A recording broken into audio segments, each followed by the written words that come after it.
guys, welcome to the part 2 of my pregnancy story. So where we left off was when God answered our prayers and tested and it was positive. I'm sure you must have guessed how happy we were when we found out that I was pregnant. We were so super joyous when we found out that, God has answered our prayers once again. Then the next question was, we need to get this one right. Yes, God's willing, especially God's hand, upon me. But then on my own side, I pushed to make sure that I did everything right this time. And there's another thing I missed out to let you guys know in my in my part 1 of this story. When I consulted my OBGYN doctor, she said sometimes miscarriages do happen and it's never your fault.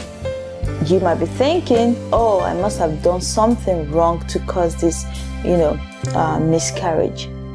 And she said it doesn't necessarily have to be what you did that caused that, miscarriages. Sometimes they don't even know what, prompted that miscarriage. So I just wanted to throw that in there so that you will stop blaming yourself if you used to be like me, because I used to think, oh, I must have done something wrong, that caused me losing my 2 pregnancies. So now we have that out of the way. I will dive into what I did in order to make sure that this particular baby, stays. So what we did was, first of all, I continued in prayers. I continued blessing my tummy, asking God, please keep this my baby safe. Please bless this my baby. Please anoint us, oh Lord, that both I and the baby will stay until the day I go to the hospital to deliver he or her, because then I never knew what I was gonna have. So with the prayers, I continued with my eating right. I continue, not just the smoothies right now, because as a pregnant woman, of course, you have to, increase your diet and balance it out. So, but in as much as I was, eating a little bit more, other than living on smoothies alone, I also tried not to eat unhealthy. So I continued eating right. And then I was taking also lots and lots of water, because my doctor also advised that. And that was exactly what I did. I made sure there was, there's constantly bottles of water sitting right beside my bed. I wake up in the night to drink it. I drink also in the morning, in the afternoon, anytime. If I'm in the stores, if I'm shopping, anywhere, I carried water with me.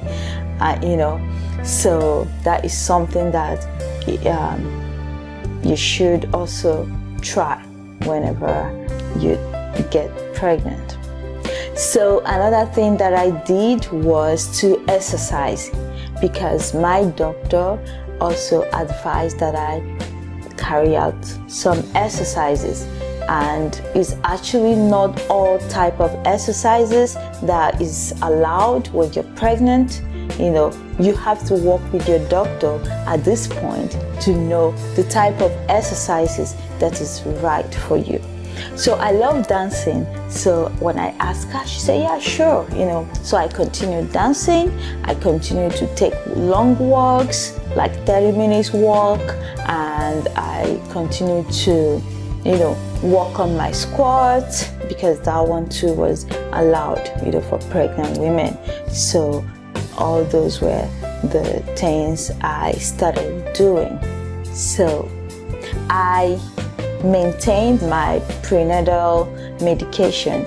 I continued on it because you don't just stop when you get pregnant. You don't stop taking your prenatal medication. You continue until you put to bed, and even after you put to bed, you should also continue taking your prenatal medicines. And another thing that I made sure that I did was to keep all my appointments.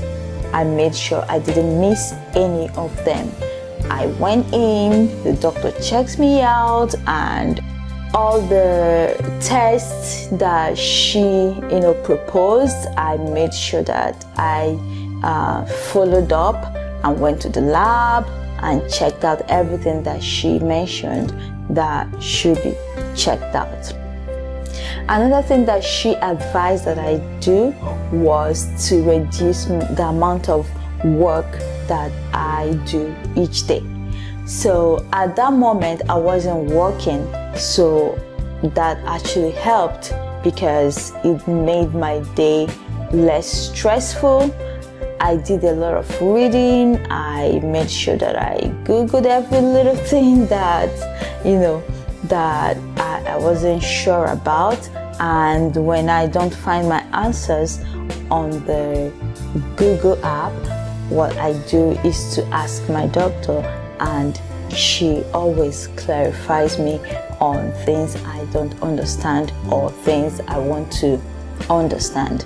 I got stingy about telling people very soon about the pregnancy. I kept it to myself until 6 months before I started letting friends know, letting family members know, and letting acquaintances know.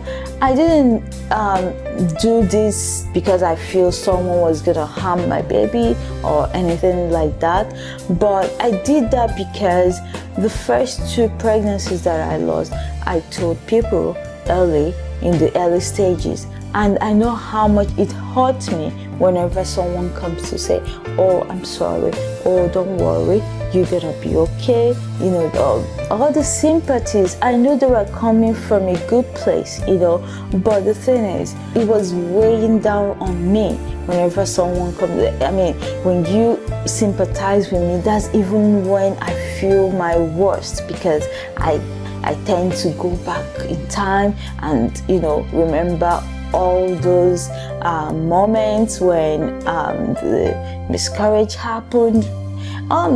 Trying to say is that instead of bringing me comfort, right, it kind of made me feel more disappointed in myself and sorry for myself and things like that. So I was like, you know what, this time around I'm not gonna say anything until this baby stays until 6 months, and then I can get to tell people, because I didn't want to really live the same thing all over and over again.